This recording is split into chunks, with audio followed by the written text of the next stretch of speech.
Hi, my name is Meredith and I am the Research Operations Coordinator here at Muse. So I'm here today to give you some tips on finding the best fit with Muse S, a fit that will get you through signal quality quicker and faster and will get you results that are the most accurate. So before you fit the band, the most important thing to note is that there is an upright way to wear the band. So a good way to make sure that you're wearing it the upright way is to note that there's a power button on the pod. So it's this small sort of raised button. You'll want the power button to be closest to the ceiling or to the sky. And then you'll want these ear sensors to be closest to your ears or to the floor. Another great way to tell if the band is upright is this Muse logo just on the left side of the top portion of the band. So there's a couple of different ways that you can put the band on. People at the office have a variety of ways of putting it on. What we recommend that you don't do is that you don't pull on the sensors or pull the band overhead to fit it. Over time, that sort of yanking or pulling on the sensors can cause damage. So the way to fit the band that I'll go through today is good for people who have medium to long length hair.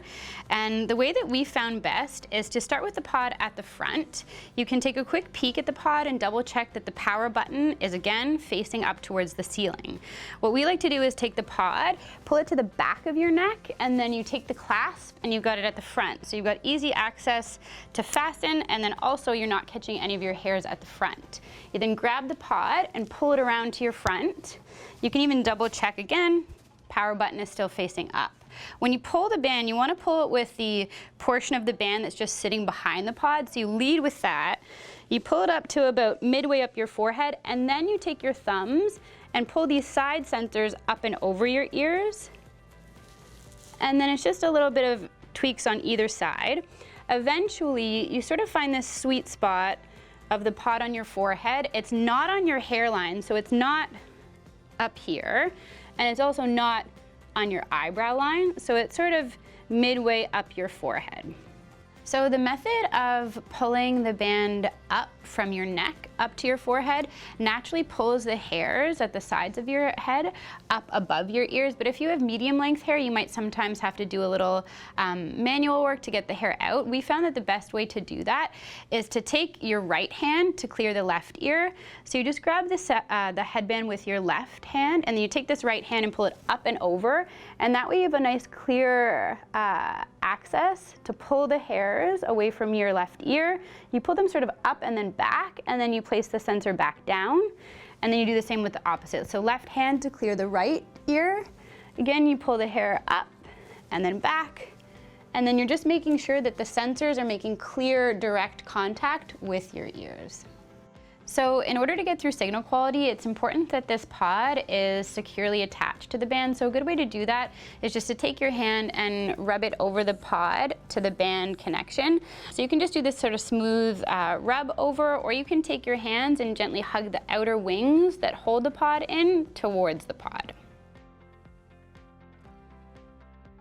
So once you've successfully got the band on your head and you can feel that the sensors are making direct contact with your ears, you'll just want to feel for the band's tightness. So if it feels in any way like it's squeezing your head, then you'll know that it's too tight. So you just want to take your hands to the back of the band and slightly loosen it. If it feels like it'll easily fall off or the sensors are going to move away from your skin, then you know that it's a little bit too loose, so you just tighten it slightly. The fit that you're looking for is this sort of gentle hug or a snug fit that's really lightly holding your head. So if after finding a good fit, you're still struggling to get through signal quality check, a good measure to take is to apply some moisture to the band. So best practice to do that, if you just have a glass of water close to your bedside table, is to take either a Kleenex or a cloth, and you're not applying a whole lot of water. It's just enough to bring a little bit of moisture to the sensors. So you're just running this Kleenex along the sensors on each ear, and then along the front here. Since it is a fabric band and you're applying moisture to it, it's just best if you apply the moisture to the sensors, and that way you're not putting a wet band back on your head. You could also do the same thing and apply the moisture directly to your skin.